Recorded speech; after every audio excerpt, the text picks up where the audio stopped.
leg. Stop for a moment. Stop for a moment. You can rest your foot on the stirrup so that you can feel a little, leave your leg hang, so that you let your leg hang, so that you can feel a little this, one foot and then the other. Okay? Can you feel your knee slide forward downwards? Not too much inside, right? Well, that's what you're going to pay attention to now. Okay? It's so important we develop awareness of our own body in order to help our horse. Your knee is your horse's stifle joint.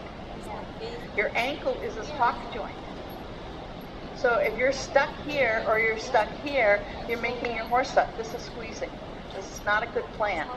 You know, not pulling out either. Narrow the back of your seat a little bit. Yeah? Now your leg is correct. Okay? So, how many of you people were taught that you needed to squeeze with your knees when you were growing up learning to ride? I'm old enough that occurred. And then we got taught you're not supposed to squeeze with your knees. It's supposed to be your and calves. So riders pull their knees off. Also not correct. Okay, our leg needs to lie there. Not be squeezed in, just rest.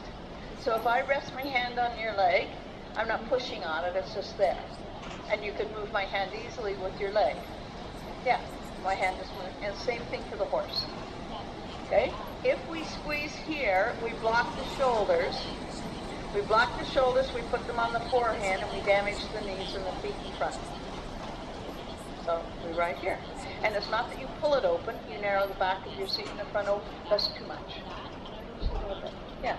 Just think about your center doing this. It does it for you. That's the cool thing about centering, you know? One of the things that's important when we're riding is we give the horse space to be big in front of us. If our center goes this way, it's all automatic. We don't have to do anything. It does it all for us. If you squeeze your seat bones a teensy bit together, pulling them forward up a little bit, but if I just turn my center, it does it for me. It makes the muscles in the bottom of our pelvis start to work. Okay, let's go back out. As you're riding, you should feel as your seat bone comes forward, you're going to feel one knee drop forward and down and then the other. Okay?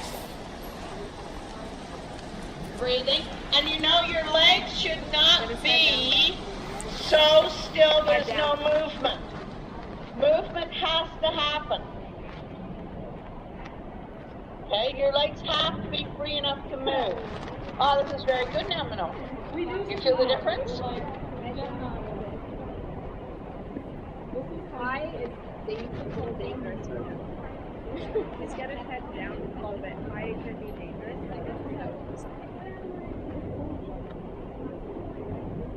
Yeah? Wear it out. Yeah. Yeah. So you just need to let your legs hang. Your legs don't have to work hard. They just hang. But they hang because we get our solidness from inside our pelvis.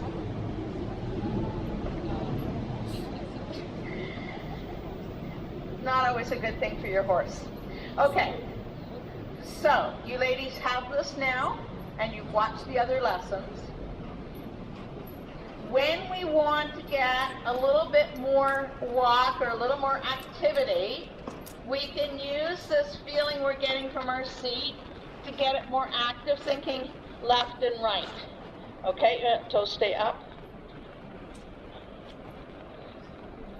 And then we can follow a whole lot with our seat, however much the horse would like to move it. And then we can follow less, and the steps get shorter. So we just don't let the horse move us as much. And then we follow more. Yeah, isn't that simple? It was perfect. Perfect. So it's a thing that you need to take home with you and play with. Okay, your horse always will tell you what good and what is not good. That's the cool thing about horses. They never lie to us.